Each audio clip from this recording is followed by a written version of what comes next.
Praise the lord. అలసిన వానికి ఊరడించు మాటలు. మే 15. దేవా, నన్ను పరిశోధించి నా హృదయంను తెలుసుకొనుము. నన్ను పరీక్షించి నా ఆలోచనలను తెలుసుకొనుము. కీర్తనలు 139:23. మన ప్రాణము రక్తములో ఉన్నది. గుండె కొట్టుకొనుట ఆగిపోగానే మానవుడు చనిపోవును. మరుక్షణమే శరీరం కుళ్ళిపోటను ఆరంభించును. అందువల్లనే శరీరము సమాధి చేయబడవలెను, లేక కాల్చబడవలెను.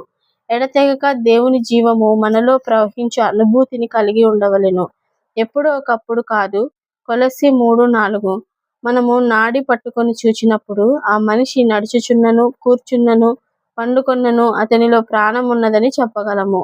ఎందుకనగా అతని గుండె కొట్టుకొనుచున్నది, అతడు బ్రతికి ఉన్నాడు, ప్రాణము, జీవము ఉన్నదని తెలియచున్నది. యేసుక్రీస్తు ప్రభు యొక్క ప్రేమ మనలో ఎడతెగక ప్రవహించుట వలన మనం బ్రతికి ఉండగలము.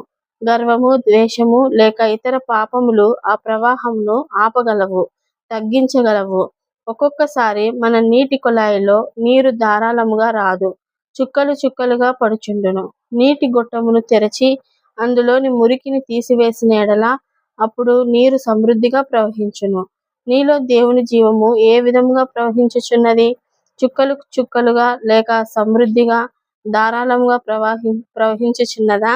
దేవుడు మనలను సమృద్ధి అయిన జీవం గలవారమై ఉండవలనని కోరుచున్నాడు.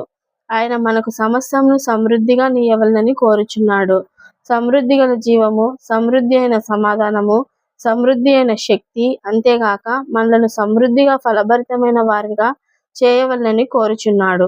ఎప్పుడైతే ఆ ప్రవాహము సన్నగిల్లుటను కనుగొందుమో, ఆ సమాధానము, ఆ సంతోషము, ఆ శక్తి తరిగిపోచున్నవో, అప్పుడు మన హృదయములను పరీక్షించుకొనవలెను.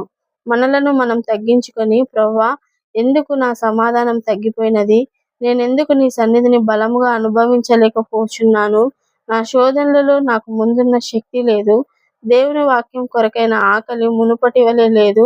మునుపటి ప్రార్థనా భారము లేదు అని అడుగవలెను. ఎచ్చటనో కొంత ఆటంకం ఉన్నది, అది తొలగింపబడవలెను.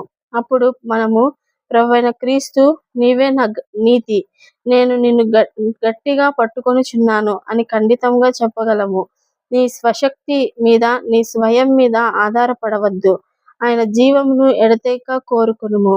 నీవు ఎక్కడికైనను వెళ్ళక మునుపు, ప్రభువా, ఇప్పుడు నన్ను నేను నీకు అప్పగించుకొనుచున్నాను అని చెప్పుము. సామాన్యంగా మనము దూర ప్రయాణముల కొరకు మాత్రమే అట్లు ప్రార్థించుదుము. దగ్గర ప్రాంతములకు వెళ్ళినప్పుడు ప్రార్థించము, సరికదా? తిరిగి వచ్చిన తరువాతనైనా ప్రార్థించము. మన స్వభావం అటువంటిది. మనం పెద్దవాటి కొరకే ప్రార్థించుదుము.